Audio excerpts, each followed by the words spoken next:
Olá, você está na GEAC TV. Nosso tema de hoje, o olho como lâmpada do corpo. Abrindo as nossas reflexões, a página de Emmanuel, O Olho, comentário para o versículo 22 do capítulo 6 de Mateus. Na sequência das reflexões, teremos Cristiane Reis, Joaquim Tomé de Souza e Elzi Nascimento. E no fechamento entraremos nós. Olhos. A candeia do corpo é o olho. Portanto, se o teu olho for simples, teu corpo inteiro será luminoso. Mateus, capítulo 6, versículo 22. Olhos, patrimônio de todos. Encontramos, porém, olhos diferentes em todos os lugares. Olhos de malícia, olhos de crueldade, olhos de ciúme, olhos de ferir, olhos de desespero, olhos de desconfiança, olhos de atrair a viciação, olhos de perturbar, olhos de reparar males alheios, olhos de desencorajar boas obras, olhos de frieza, olhos de irritação. Se aspiras, no entanto, a enobrecer os recursos da visão, ama e ajuda. Aprende e perdoa sempre, e guardarás contigo os olhos bons a que se referia o Cristo de Deus, instalando no próprio espírito a grande compreensão suscetível de impulsionar-te à glória da eterna luz. Emmanuel, texto constante em Reformador, de abril de 1960. A nossa reflexão de hoje é em torno de o olho como lâmpada do corpo. E essa reflexão é baseada em uma fala de Jesus que está no Evangelho de Mateus, no capítulo 6, versículo 22, em que é dito: a lâmpada do corpo é o olho. Portanto, se o teu olho estiver são, todo o teu corpo ficará iluminado. Isso quer dizer que depende da nossa vontade, essa lâmpada ficar acesa ou desligada. Sempre que ela estiver acesa, nós estaremos emanando luz e, consequentemente, balizados, enxergando corretamente o caminho a ser seguido, que é o caminho de Jesus e o desenvolvimento de todos os sentimentos do bem, que são as virtudes. Portanto, se o teu olho estiver são, ou seja, de acordo com as leis de Deus, todo o teu corpo ficará iluminado. Ou seja, o nosso espírito, o nosso perispírito e o nosso corpo físico.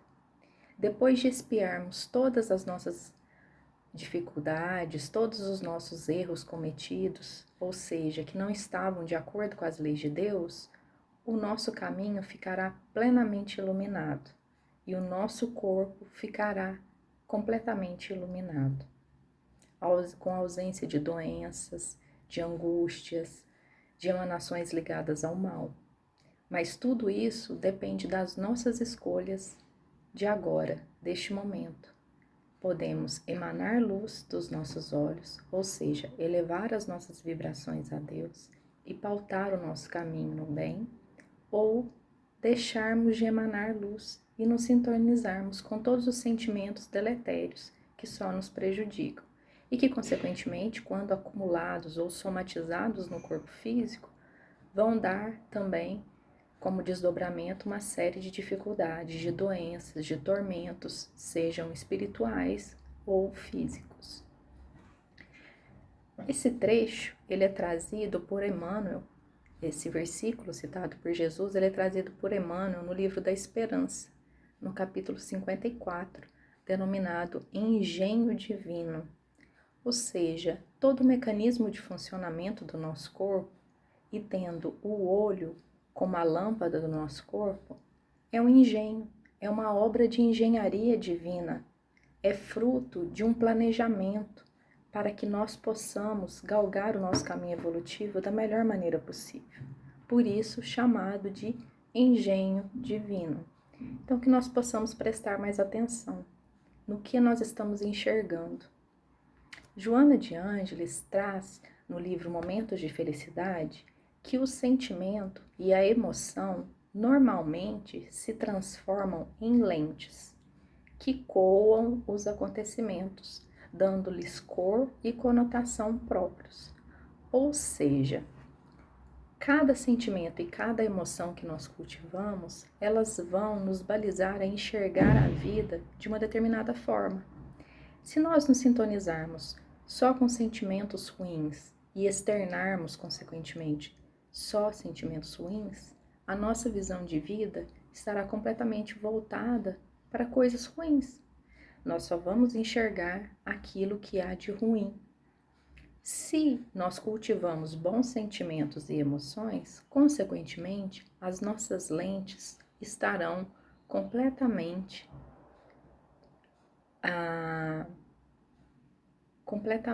ligadas a coisas do bem. Nós vamos enxergar com lentes mais claras a vida, quando bem pautadas no bom comportamento e nos caminhos de Deus.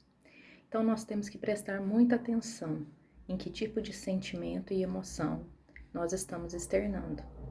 Conforme dito no último vídeo, a cortina do eu, ou seja, o ego, nos deturpa a forma como nós enxergamos a vida e nos impede de enxergar a vida como ela realmente é.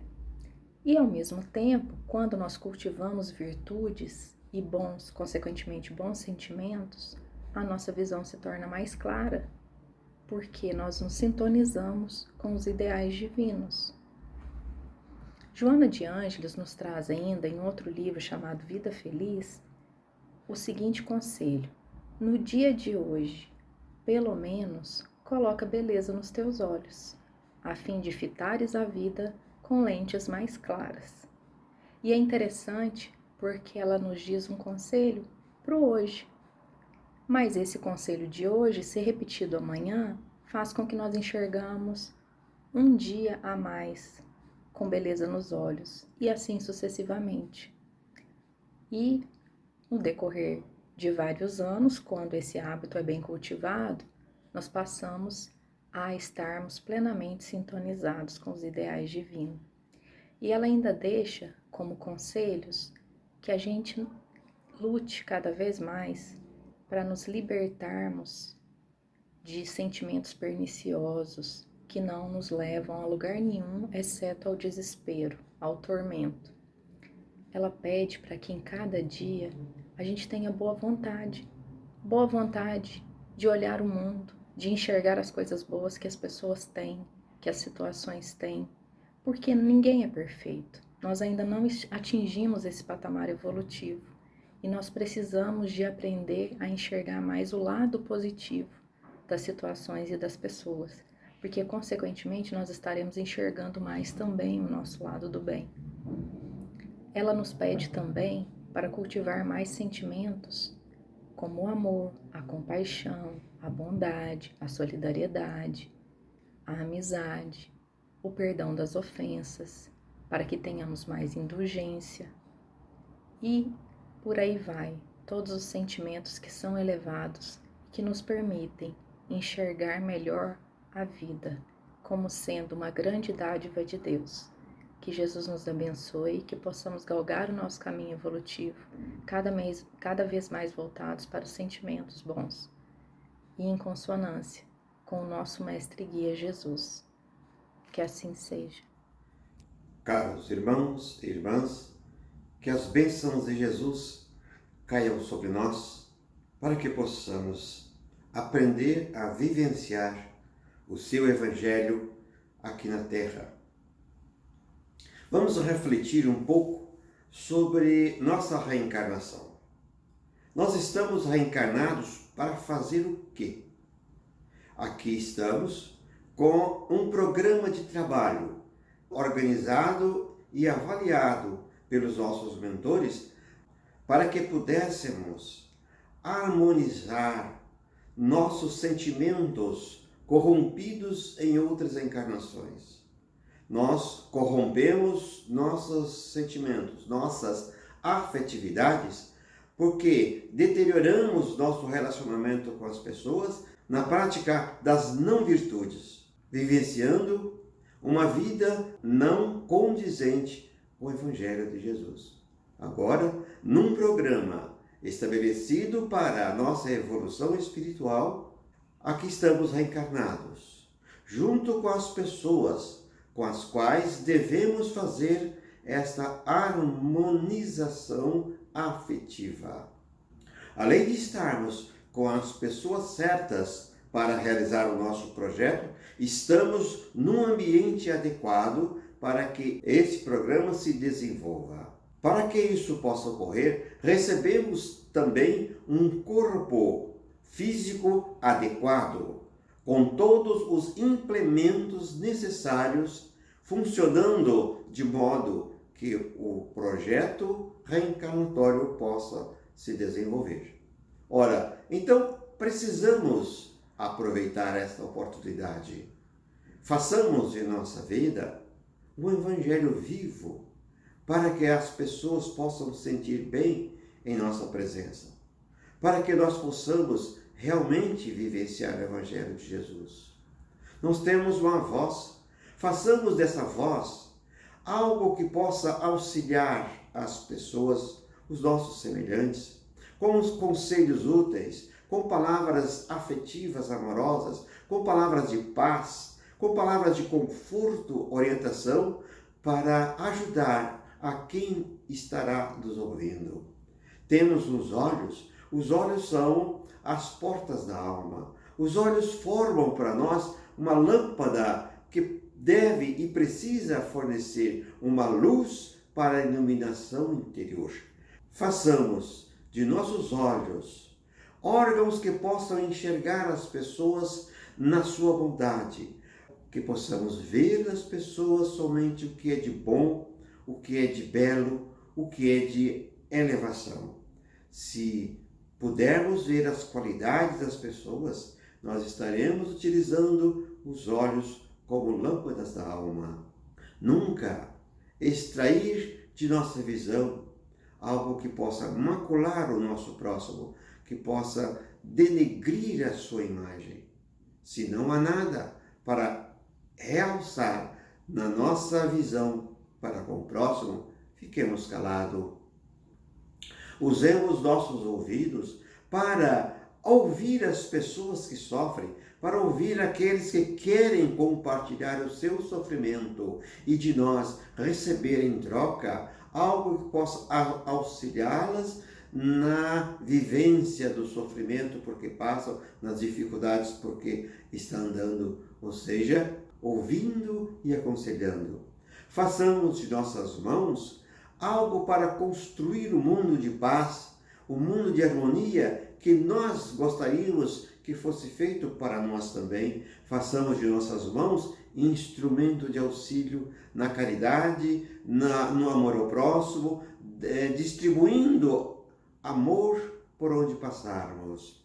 Que também possamos usar as mãos para escrever textos que auxiliem, que possa fazer as pessoas sentirem-se mais felizes, numa ajuda espiritual, emocional e também, por que não, física às vezes, que possamos, portanto, ser instrumento de Deus por onde passarmos. Ora, fazendo isto, ou empregando os recursos que temos em nós próprios como um instrumento de Deus, nós iremos fazer gradativamente a nossa reforma íntima, a nossa reformulação comportamental, corrigindo, portanto, os nossos defeitos para, no lugar deles, colocarmos e fazer frutificar as virtudes de Deus, as virtudes que Jesus nos ensinou há 2000 anos. É difícil fazer isso? Fazer a reforma íntima é difícil? Às vezes podemos imaginar que sim. Porém, os espíritos da codificação, em resposta a uma pergunta de Kardec, afirmaram que não é tão difícil assim. Vejamos, na questão 909 do Livro dos Espíritos, Kardec faz uma pergunta aos espíritos. Poderia sempre o homem, pelos seus esforços, vencer as suas más inclinações? A resposta foi simplesmente fantástica. Sim, e frequentemente fazendo esforços muito insignificantes. O que lhe falta é a vontade.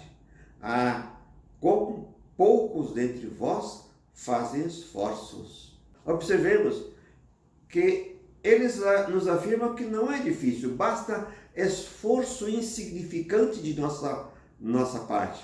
O que falta em nós é a vontade. Vontade essa que deve ser empregada para fortalecer a nossa decisão em reformular o nosso comportamento, reformular a nossa vivência. Vontade essa que precisamos fazer frutificar em nós essa decisão de escolher sempre o bom caminho para o nosso viver.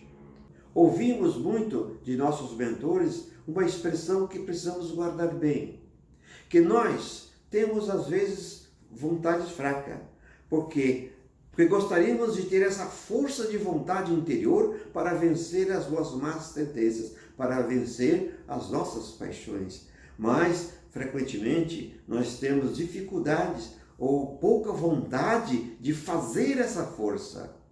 Ou seja, não basta ter força de vontade, mas é preciso também ter vontade de fazer essa força, para que possamos caminhar com Jesus em nossa vivência nesta encarnação, porque esta é uma das mais importantes encarnações que podemos ter, porque é nela que iremos realmente vencer mais um degrau em nossa evolução espiritual. Peçamos, pois, a Jesus que nos fortaleça a vontade de fazer essa força para corrigir os nossos defeitos, para corrigir as nossas trajetórias erradas. Que Deus nos abençoe. Muita paz. Queridos amigos, vamos refletir sobre o tema o olho como lâmpada do corpo. E vamos contemplar a figura desta criança inocente.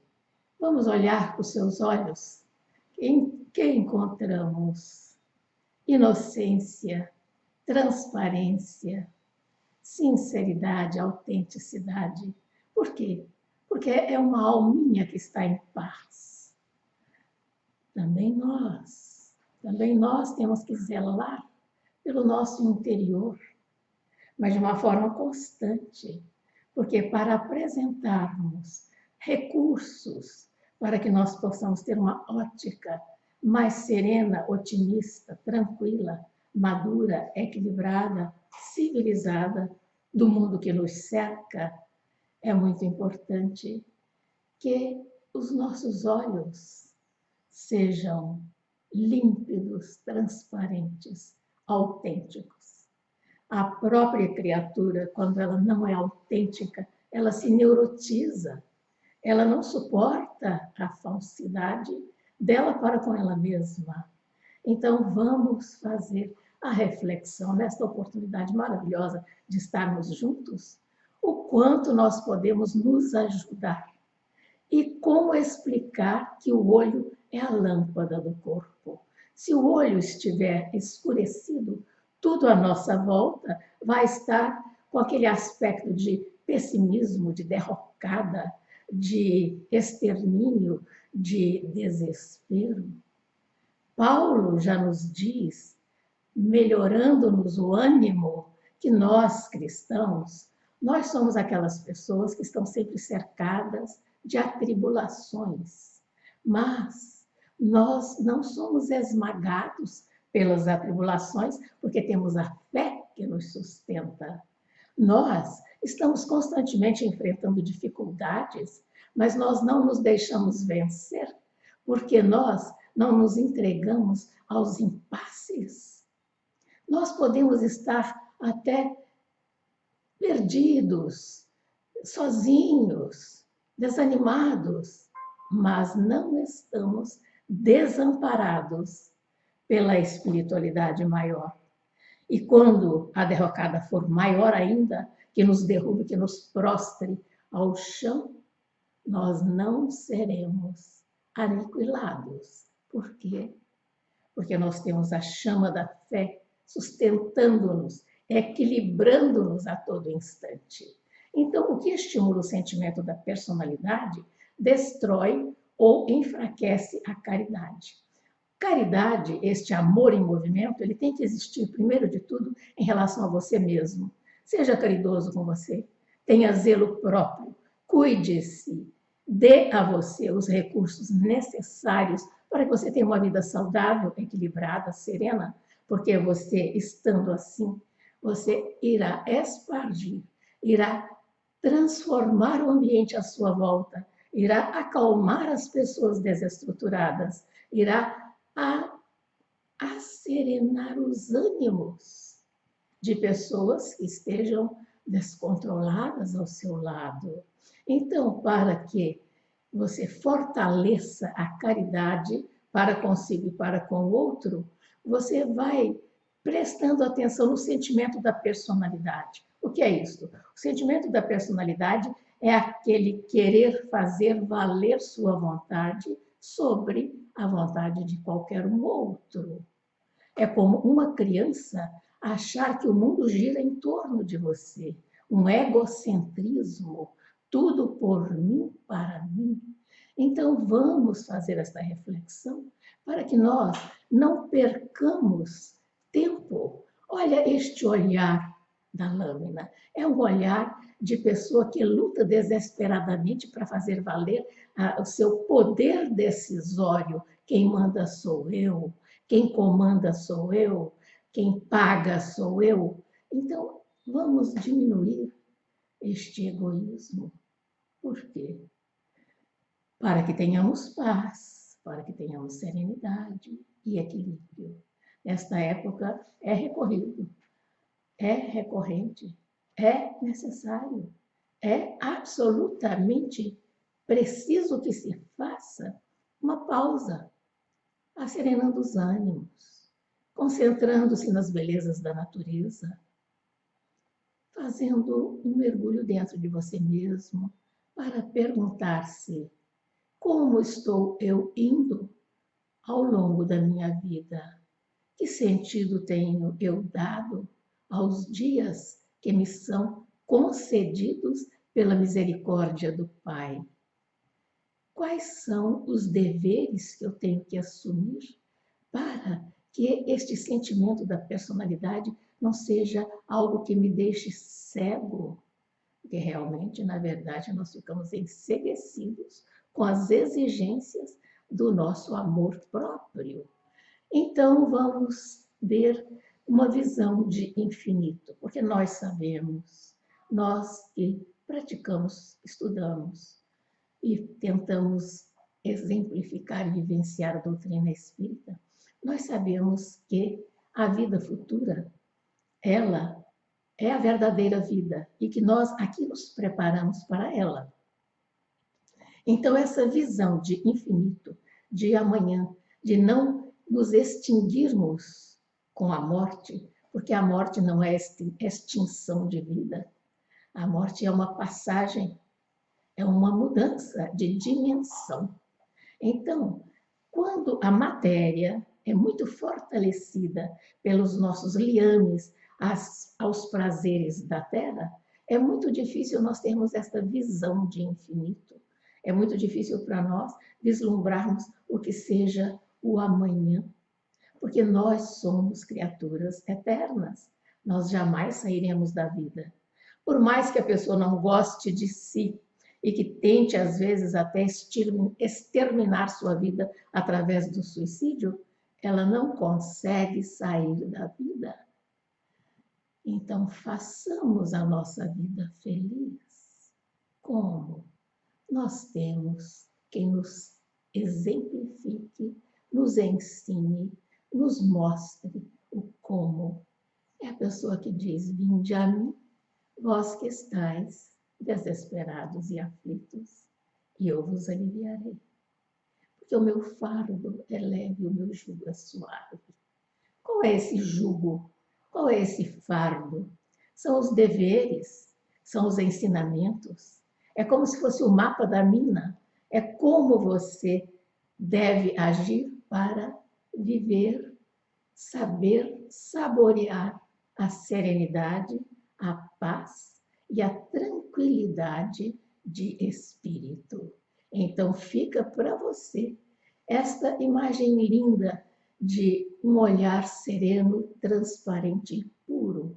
Porque se o coração está sereno, nós teremos a nossa fala serena também, nosso comportamento e conduta tranquilos. Por quê? Porque estão embasados em verdades eternas. O olho como lâmpada do corpo, o olho como janela da alma, é um convite à atenção que devemos ter para com a nossa percepção, a nossa análise de tudo o que nos cerca. Porque, na verdade, quando você percebe, quando você enxerga alguma coisa, vem uma interpretação.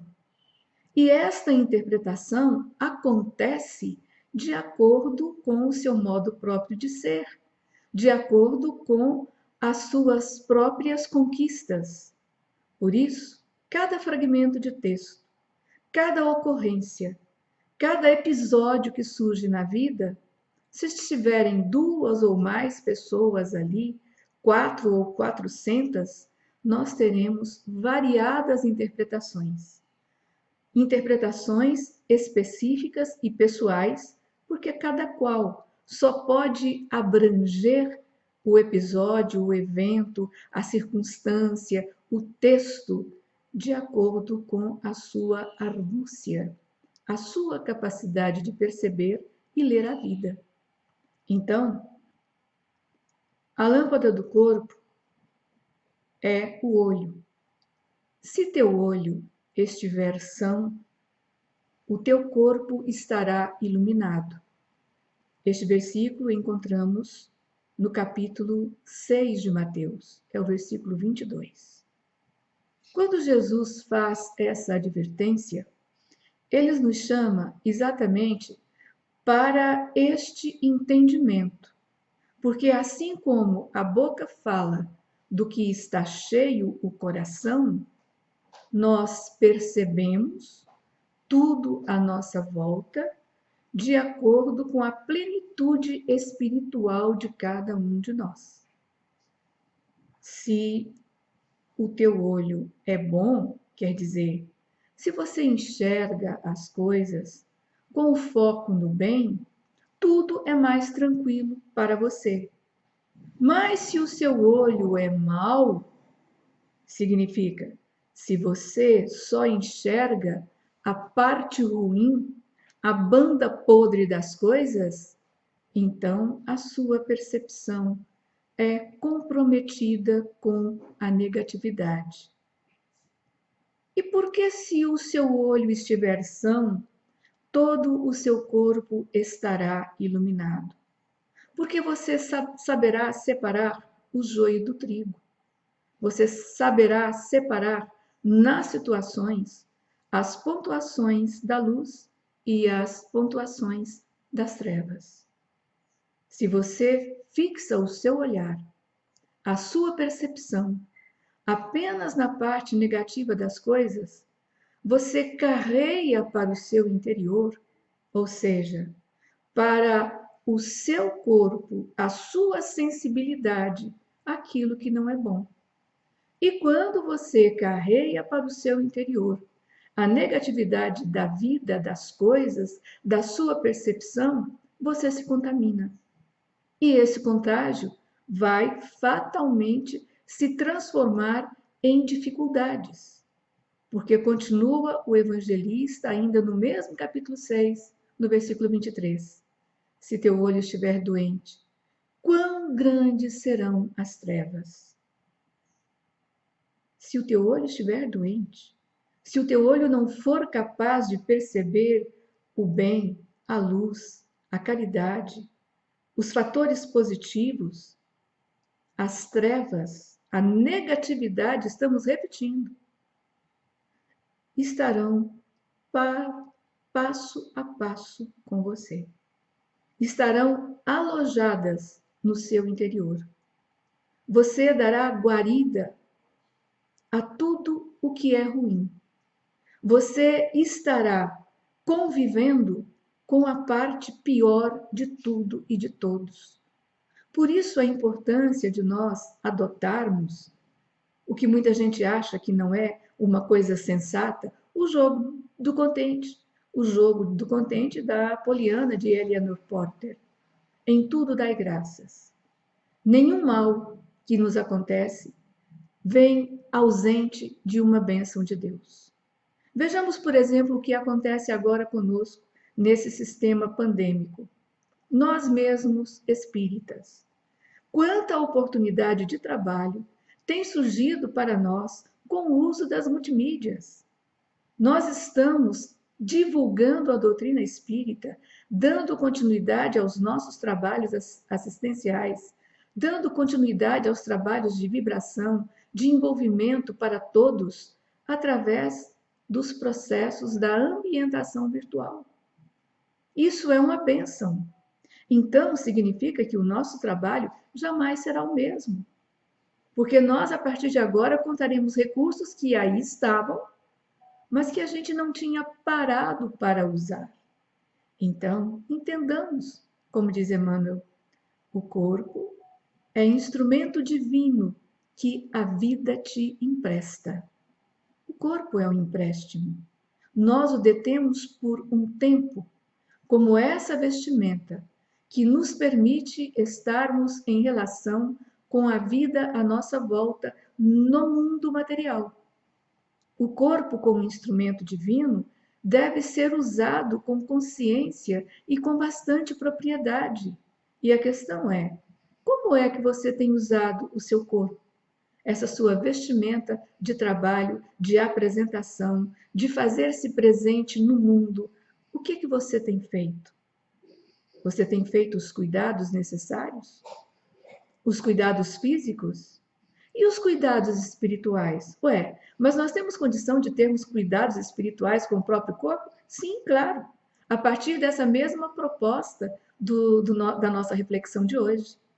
Se você usa a sua percepção para carrear para o seu interior apenas o que é positivo, apenas o que lucifica o seu modo de ser, você está cuidando desta instrumentalidade.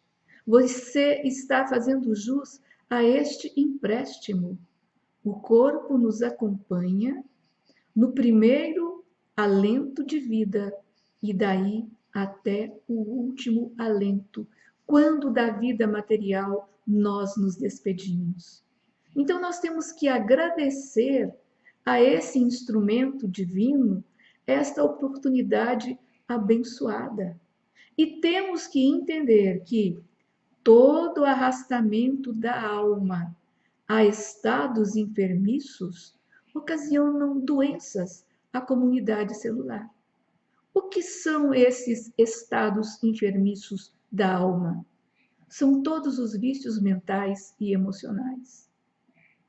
É a mágoa, é a tristeza, é a inveja, é a maledicência, é o tititi que não se acaba, é a aderência às fake news como se fossem a maior novidade. São aqueles comentários indevidos e imaturos que muitas vezes colocam pessoas, situações, instituições em uma saia justa. Por quê? Porque não soubemos ser a estação terminal da fofoca. Porque não soubemos ser o ponto de paz, o instrumento pacificante e pacificador. E com isso, as reações do cultivo desses estados enfermiços assolam primeiro a nossa própria comunidade celular. Porque, por mais que você envie as suas manifestações deletérias, negativas, elas saem de você. Elas buscam, através da vibração, a sintonia de quem com elas se coadunem. Mas o que é mais perigoso é que a origem permanece com você.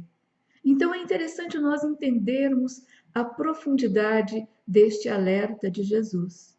Se o teu olho é motivo de estado enfermiço, busca entender que essa lâmpada do corpo, ela precisa iluminar você e não trazer trevas exteriores, para que você aumente as suas trevas interiores.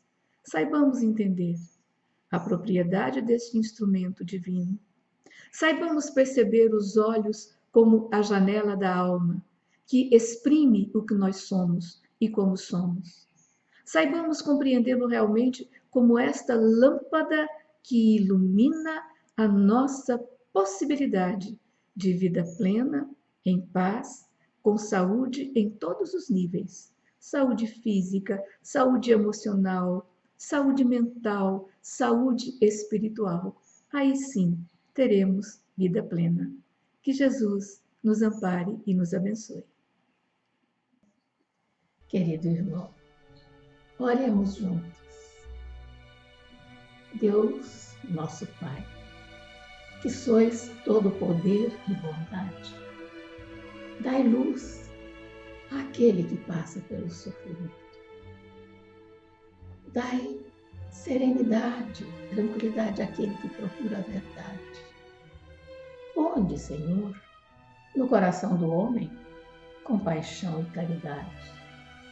Pai, dai ao viajor a estrela guia, dai ao aflito a consolação, dai ao doente o repouso, dai ao culpado o arrependimento, dai ao espírito a verdade, dai à criança o guia, dai ao órfão o Pai. Senhor, que a vossa bondade se estenda sobre tudo o que criastes. Piedade, Senhor, para aqueles que não vos conhecem. Esperança para aqueles que sofrem. Deus, um raio, uma faísca do vosso amor pode iluminar a terra. Deixai-nos beber na fonte desta bondade fecunda e infinita, e todas as lágrimas secarão, todas as dores se acalmarão. Um só coração, um só pensamento subirá até vós, como um grito de reconhecimento e de amor. Como Moisés sobre a montanha, nós vos esperamos de braços abertos. Ó poder, ó bondade, ó beleza, ó perfeição. E queremos de alguma sorte merecer a vossa misericórdia. Pai, dai-nos a força de ajudar o progresso a fim de subirmos até vós. Dai-nos a caridade pura. Dai-nos a fé e a razão. Dai-nos a simplicidade para refletirmos o vosso divino amor, a vossa divina imagem.